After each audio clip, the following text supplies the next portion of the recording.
दोस्तों ये है अपना 5वां एपिसोड 5वें सीजन का। सत्य क्या है? सिर्फ सत्य ही इम्पोर्टेंट है, उसके अलावा कुछ इम्पोर्टेंट नहीं है लाइफ में। जानना, सही में जानना।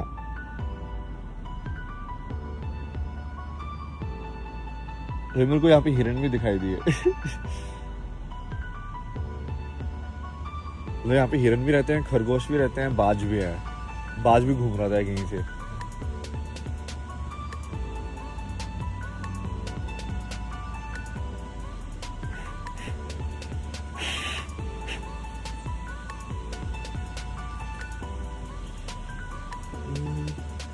किस बारे में बात की जाए? 3-4 टॉपिक है मेरे पास।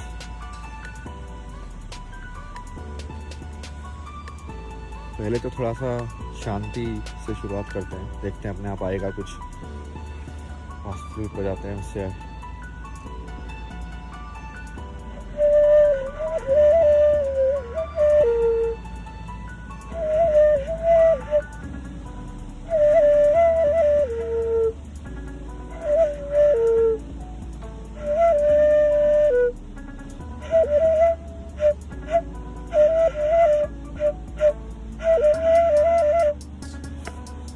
मच्छर बहुत है भाई यहाँ पे।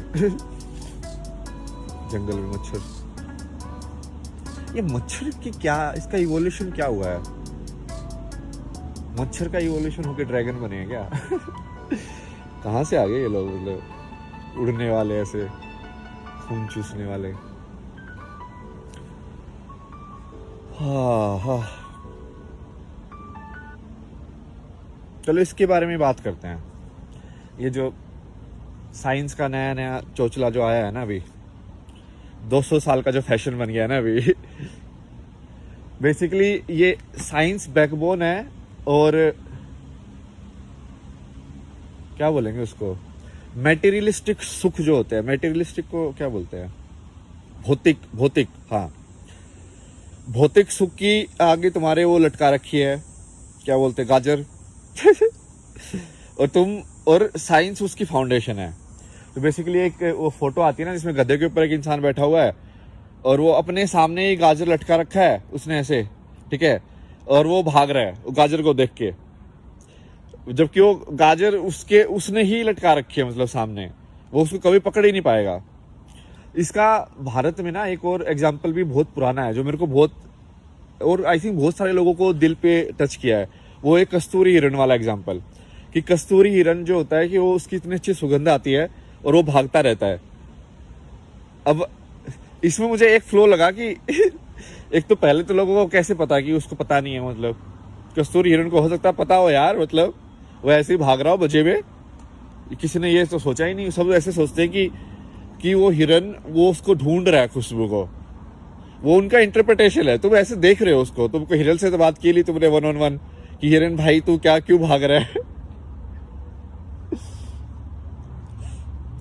दोनों केस पॉसिबल है वैसे उसमें, बट वो पहले वाला केस ज्यादा रोमांटिसाइज किया गया है क्योंकि वो ना जानने की जगह से आता है ना, कि हम नहीं जानते हैं।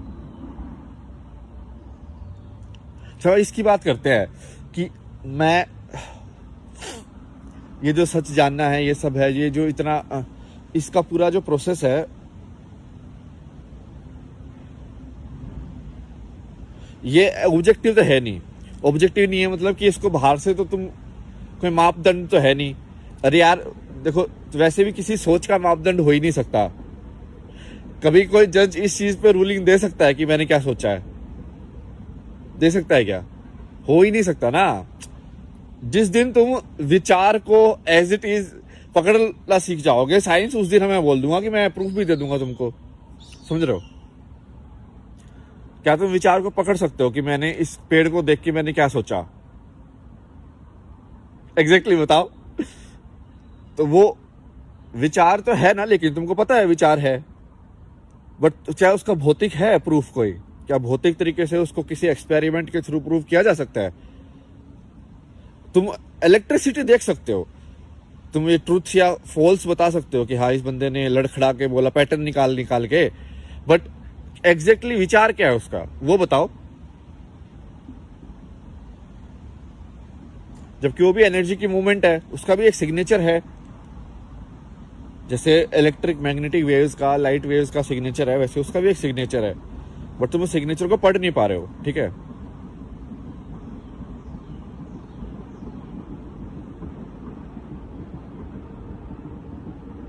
वो सिर्फ अंदर से पढ़ सकते हो तुम।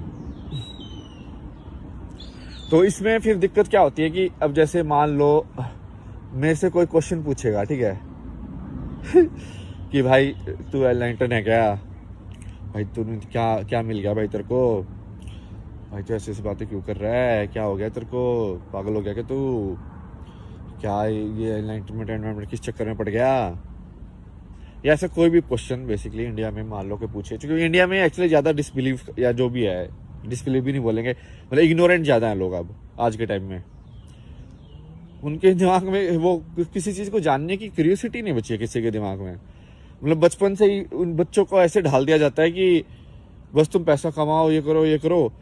वो ऐसे होते ही नहीं कि यार ये कहाँ आ गया मैं, चलो मैं इसको एक्सप्लोर करता हूँ या जानता हूँ मैं कि क्या चक्कर है, क्या है ये नारी क्या होती है। वो एक उसको एक इमेज दे दी कि ये फीमेल जो होती है वो उसका ये रोल होता है सोसाइटी में कि हाँ वो तुझे उससे शादी करनी है और फिर वो ऐसे ऐसे तुम ये कर लेना वो कर लेना, 2-3 तरीके से कहानी जा सकती है और बस वो उसी को मान लिया उसने। नहीं, फिर नारी बहुत कुछ हो सकती है भाई, तुमको क्या मतलब, रिश्ते तो तुम बना, तुम्हारे ऊपर है ना बनाने के।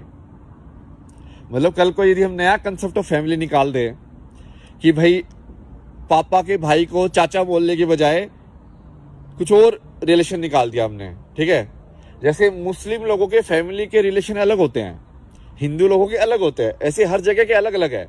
बट भारत के तो सारे लोग अब इतने ही ज्यादा वैसे अनपढ़ टाइप के हो गए हैं, मतलब कि उन लोगों को वो वर्ल्ड को देख ही नहीं रहे हैं कि जीवन जीना जरूरी नहीं है कि भाई ऐसे ही हो।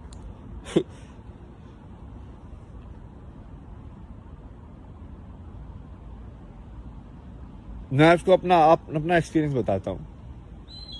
मैं जो घूम रहा था ना, जैसे कुछ बॉर्डर के जो गाँव वाँव है ना, वहाँ पे आई थिंक अभी भी होता होगा। और ये दिक्कत क्या है ना कि ये लोग अब बताते ही नहीं है, जो कि ये मेन स्ट्रीम मोरालिटी बहुत ज़्यादा हो गई ना। तो मेन स्ट्रीम मोरालिटी होने की वजह से कुछ भी, और ये हमने वेस्ट से लिया, ये मेन स्ट्रीम मोरालिटी वाला ये यहाँ पे ज़्यादा होता है। यहाँ पे प्रोपेगेंडा कर करके ये पहले सिगरेट का प्रोडक्ट बना देते हैं, ठीक है। सिगरेट का प्रोडक्ट इन्होंने ही बनाया। टोबैको का यूज तो भारत में कितने सालों से है भाई, तंबाकू कितने सालों से यूज कर रहे हैं हम, ठीक है। अलग अलग तरीके से लोग कभी हुक्का बनाते, कुछ ये बनाते, अलग अलग मशीनें या जो भी है, ठीक है। बट इन्होंने क्या किया, उसके अंदर केमिकल उनको पता था ये एडिक्टिव है, लोगों को फटाफट कैपिटलिस्टिज्म के नाम पे बेच बेच के आदत लगा दी, सबकी कैंसर वैंसर करा दिया। और बाद में बोलते हो उप्स, तो फिर बाद में पूरी गवर्नमेंट फिर पूरा प्रोपेगेंडा चलाती है कि तंबाकू हानिकारक है। अरे भाई तंबाकू हानिकारक नहीं है, तुम्हारी ये सोच हानिकारक है। तंबाकू तो इतने टाइम से था, लोग पागल नहीं हुए तुम्हारी तरह ऐसे किया उसके, तुम उसको बेच बेच के, बच्चों को बेच बेच के, आदत लगा के, और फिर उससे पैसे कमाओ। समझ रहे हो? सोच का फर्क है ना भाई।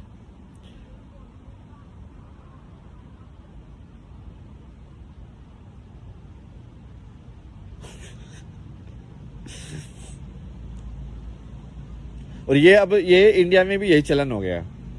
इंडिया में भी ऐसी होता है, मेन स्ट्रीम मोरालिटी बना दी गई है कि ऐसे ही हो सकता है। और ये दोनों साइड, मतलब जो भी 2 या 3 जितनी भी साइड है, सारी साइड एक्चुअली यही कर रही है इंडिया के अंदर।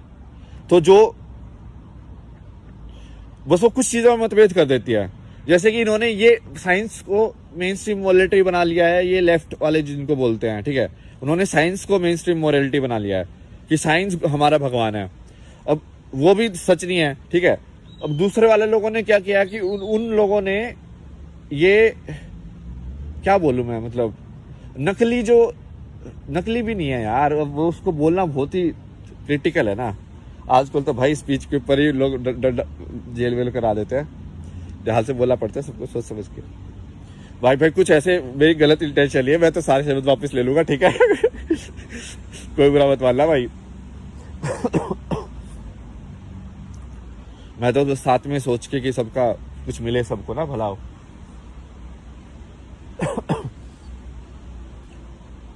जैसे ये रामदास भी बोलता है उसको कि उसने जब बाहर के पर्सपेक्टिव से उसको देखा तो उसको लगा कि ये सारे इंडिया के जो रिचुअल हैं वो वैसे तो ठीक है, बट लोग उनको बहुत रोबोटिक तरीके से कर रहे हैं। मतलब उसके अंदर की वो चली गई, भावना चली गई है। नमस्ते तो लोग कर रहे हैं बट अंदर से गाली दे रहे हैं। तो भाई ये जो नमस्ते का जो रिचुअल था, जिसके अंदर एक्चुअली बहुत पावर थी, ये एक्चुअली में योगा टाइप का ही पोज है ना, एक मुद्रा है, मतलब समझ रहे हो, हाथ की एक मुद्रा है ये। जैसे हाथ की एक अलग अलग मुद्रा बताते हैं ना कि तो ऐसे ऐसे करके, इवन दोनों हाथों की भी अलग अलग हैं, मतलब कुछ कुछ है, पुष्प ये बता रही भाई ऐसे ऐसे। तो ये हाथ की मुद्रा से पर्टिकुलर टाइप का एनर्जी फ्लो होता है। ये तो मैंने फील किया है। जैसे ये तुम जनरली तुम्हारा हाथ ना यहाँ से ऐसे, मुझे तो ऐसे फील होता है कि एनर्जी लीक होती है यहाँ से। तो बहुत बार जब मैं कपड़ा लगाता हूँ ना ऐसे, या मुट्ठी बंद करके रखता हूँ, तो मुझे लगता है कि हाँ ठीक है, मैं अब अंदर के अंदर रख रहा हूँ एनर्जी।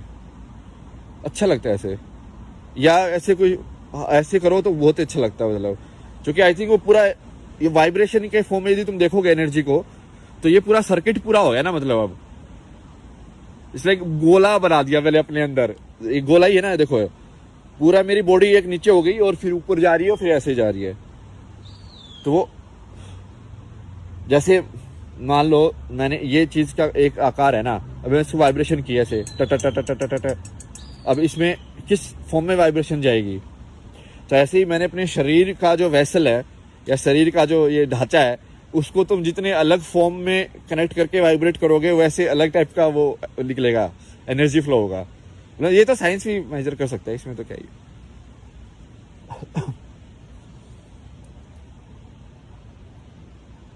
तो वही है। तो अब उसमें अब इंडिया में जो दूसरी साइड वो हो गई है कि जो ये सब कर रही है बट नकली तरीके से कर रही है, बिना दिल के कर रही है। नकली भी नहीं बोलेंगे उसको, क्योंकि वो एक्चुअली कर्म तो हो रहा है। मतलब मंदिर की घंटी तो बज रही है, बट मंदिर की घंटी से जो तुम्हारा ध्यान की प्रक्रिया में जो तुम्हारी मदद होनी चाहिए थी कि तुम उस घंटी को सुनते ही तुम्हारा सारा ध्यान वहां पे आ जाए, समझ रहे हो।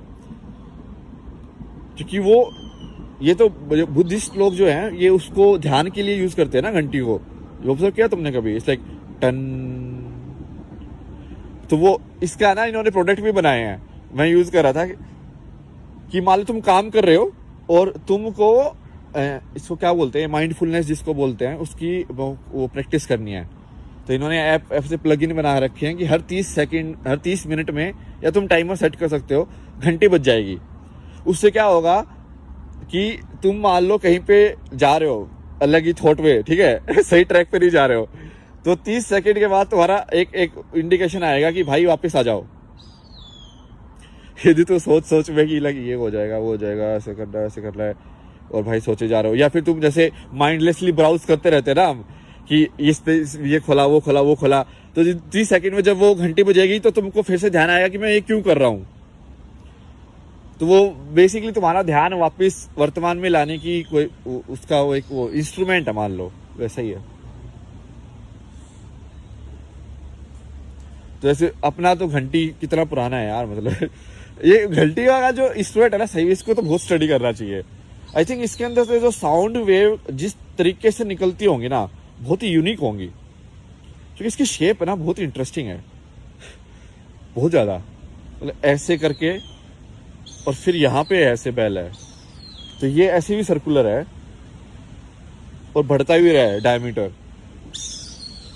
क्योंकि जनरली जैसे पानी के अंदर तुम पत्थर मारते हो तो वेव वैसे भी अपने आप ही डायमीटर में बढ़ती है, और उसी को मतलब एक्स वाई में देखने के बजाय जेड एक्सिस में देखा इन्होंने ऊपर,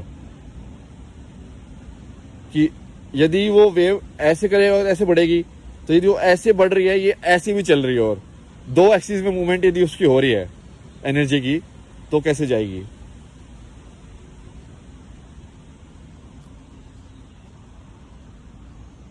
इसके कोई सॉफ्टवेयर है क्या इसका, जिसमें मैं सारे चीजों का किसने बनाए हो, सिमुलेशन सॉफ्टवेयर की घंटी ऐसे बजती है तो कैसे एनर्जी का कैसे होगा। बन तो सकता है यदि वो मेटल की प्रॉपर्टी के हिसाब से, कि ये मेटल यदि अपने आप से इतनी फोर्स से मैं टकराऊंगा तो जो साउंड वेव कितनी फ्रिक्वेंसी की निकलेंगी, बन तो सकता है। मैं इतना पढ़ा ही लिया यार इंजीनियरिंग में वे ज्यादा ध्यान था ना इसमें फोटोग्राफी में।